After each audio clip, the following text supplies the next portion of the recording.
বিশেষ বিশেষ দিনে পোলাও খেতে সবারই ভালো লাগে। Welcome to রোমানাস kitchen.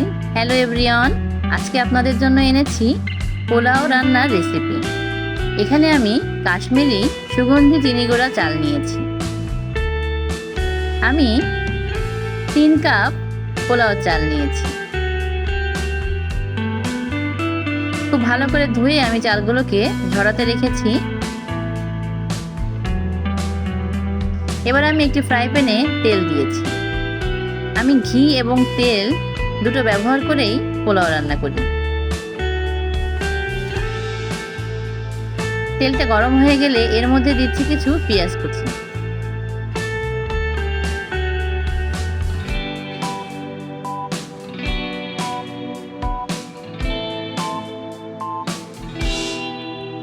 এবার আমি পেঁয়াজটাকে ভালোভাবে নেড়ে চেড়ে লাল করে ফেলবো। পেঁয়াজের একটা বেরেস্তা করব।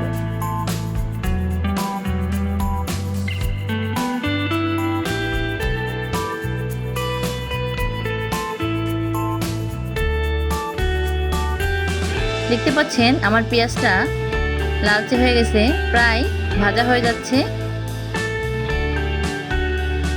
পেঁয়াজগুলোকে আমি এভাবে ভেজে উঠিয়ে রাখলাম। কড়াইতে থাকা তেলের মধ্যে আমি দিয়ে দিলাম ডালডা।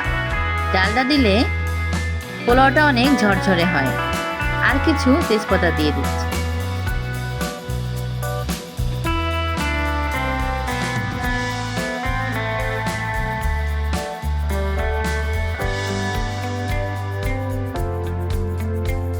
এবার দিব আমি আদা বাটা আর রসুন বাটা।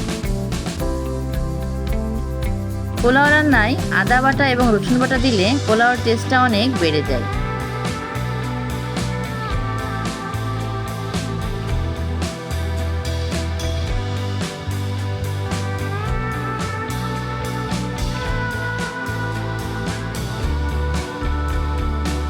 দিচ্ছি কিছু গরম মশলা।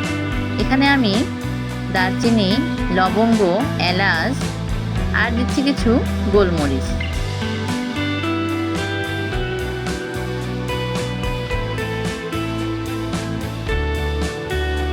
ভালোভাবে নেড়ে চেড়ে আমি মশলাগুলোকে কষাবো।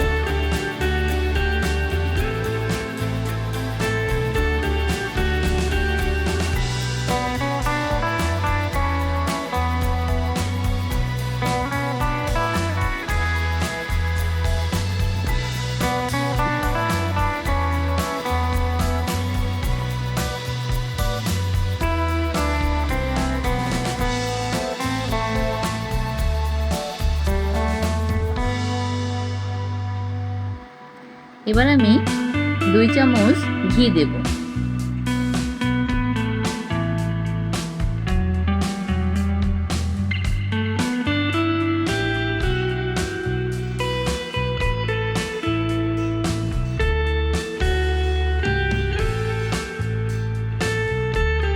তেল এবং ঘির এই মিশ্রণে এভাবে পোলাও রান্না করলে পোলাও খেতে অনেক টেস্ট হয়। এবার আমি ধুয়ে রাখা সেই চালগুলোকে দিয়ে দিচ্ছি।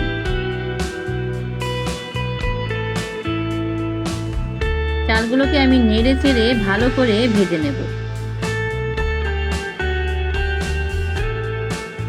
দিয়ে দিচ্ছি পরিমাণ মতো লবণ।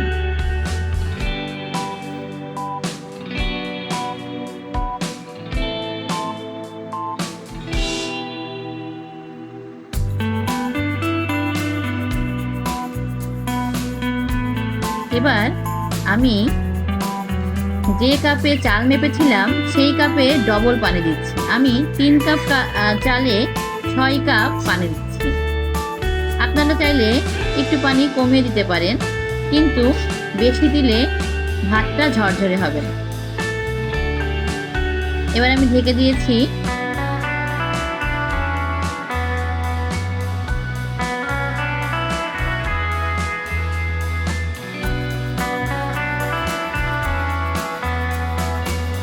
আমার ভাতটা উতলে এসেছে। এবার আমি এটাকে একটু নেড়ে চেড়ে দিচ্ছি।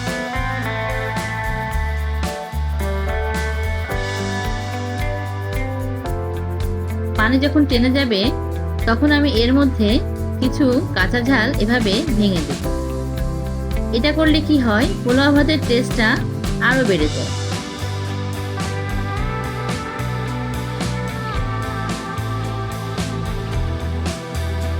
দেখুন আমার ভাতটা হয়ে এসেছে, কেমন ঝরঝরা হয়েছে দেখাই যাচ্ছে।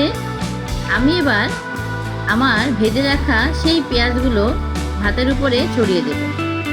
যখন আমরা পরিবেশন করব তখন আমরা এই পেঁয়াজগুলোকে ভাতের সাথে মিশিয়ে নেব। দেখাই যাচ্ছে আমার পোলাও ভাতটা অনেক ঝরঝরে হয়েছে। আপনারা চাইলে এভাবে যদি পোলাও করেন তাহলে পোলাও ভাতটা অনেক ঝরঝরে হবে। শেষে আমি আবার 1 চামচ ঘি দিয়ে দেব। এভাবে করলে পোলাওর টেস্ট দ্বিগুণ বেড়ে যায়। আমার এই ভিডিওটা যদি আপনাদের ভালো লেগে থাকে অবশ্যই লাইক, কমেন্ট, সাবস্ক্রাইব করবেন, বেশি বেশি শেয়ার করবেন।